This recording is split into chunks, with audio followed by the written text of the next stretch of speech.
hadalladayda saxnaaniyo uma eego hawraar hadba dhawaaqa soo bixiyo hadimada taaganuunbay heddaydu maamul jidha hubaal ereyadeedu maanta halkay marayaan yar eeg haweenka nool bay tidhi hubaal waa duul dhiman hagaag iyo wacnaanta suuban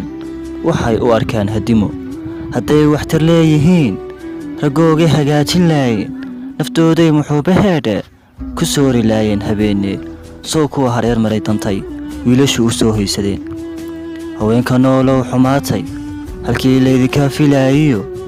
halkii laydinla jeclaa hohay waa dalac marteen hablo dadaalaan ogaa hablo diran baan ogaa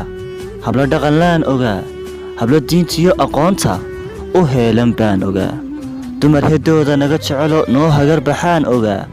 haween ragga farax galshaan hubaashii aan ogaa hablo lagu dhaataan ogaa raggayagii horee wacnaa hablo ay dhowrtaan oo dhammaan haybiyaan ogaa halkay ka yimaadeen duulkan habaabee dhaqanka guurshay hablo xijaab xidhaan ogaaye hoohay cimaamaddii u banneey haddana wakhti baa imaan habluhu shaadh iyo surwaal ka dhigan hogooga fiican hablo darac xidhaan ogaaye halkay ka keeneen khamiiska huunay dumar ma jiraane iska dhowr hablaha nool